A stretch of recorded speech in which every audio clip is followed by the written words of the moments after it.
Well, if you have a school-aged child, chances are they've experienced an active shooter drill at their school. Unfortunate reality, right? Well, the Right. KSHP 41i team sat down with a panel of students and recent graduates earlier this fall. They shared with us how those drills made them feel, and they commented on what they felt was missing. So we took their comments and concerns to the co-owner of Strategos. It's a company that trains teachers and school staff on how to respond in the event of an active shooter.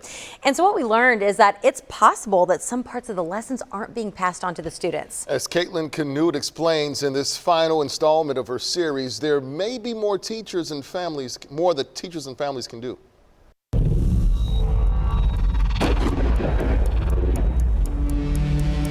In any shooting, as soon as the first shot is fired, the clock starts ticking.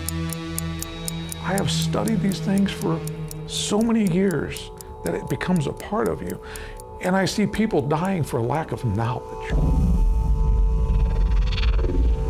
As the co-founder of Strategos, Mark Warren says that's why it's so important to have a plan in place. He explains when you first hear those shots, you become startled or fearful, then normalcy bias sets in. That's where you try to rationalize what you heard. The problem is that takes 7 to 13 seconds to resolve that cognizant, that dissonance going on in my brain. 7 to 13 seconds of time wasted in my response. Next, it's disbelief. And without a plan, he says that's when despair and hopelessness can set in. But he says training can combat some of that. However, students we spoke to explained they're worried those same lessons are being passed on to potential school shooters. And while the active shooter drills are supposed to be helpful, a lot of times we see that the shooters are people who have gone to those schools, who've been through those same drills. So they know the procedures, they know where people are hiding. So Mark, what would you say to these students? They do have inside knowledge. However, that's what training overcomes.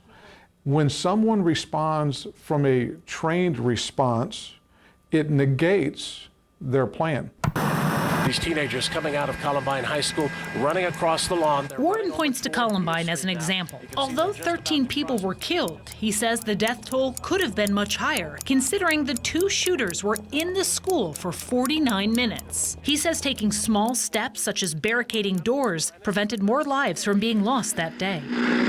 That created the separation that people needed because they needed time. But what if students are not in a classroom when a shooter opens fire? But it doesn't account for lunch period, it doesn't account for recess, it doesn't account for if you're not in the classroom, if you're in the office, or if you're in the bathroom. So any advice for those students? We teach a nonlinear model called 3 outs. Warren explains those 3 choices in any active shooting situation are lockout, meaning lock the door and barricade it with whatever you can, get out, running away from the threat, and take out, fighting back, but he says that should be used as a last resort. Well, it sounds to me like you are teaching this to the teachers, to the schools. Maybe they're just not sharing that with the students. Is that something you would advise, that maybe they walk through that in the future if they're not already doing it? Right, I completely agree. Again, though, sometimes they're worried about, are we teaching the next shooter? Yeah. And so there's a lot of times where they hold it close to the vest, and I think we need to be pushing some of this training more down to the student. But is more better? Studies have shown mixed results, with some indicating these lessons can cause children more anxiety, something we heard from our group of students. As you go into high school and you start to fully understand the gravity of what that drill means and who they're referring to, it makes you feel less safe. The reality is we still have to plan for it, prepare for it. You're more likely to be struck by lightning than die in an active shooter. You know, this is very, very low probability. So it's not the frequency of the event that we're preparing for, it's the impact that it's going to have if it happens. And that's what he says this training is all about, minimizing damages and buying precious seconds to protect yourself till help can arrive.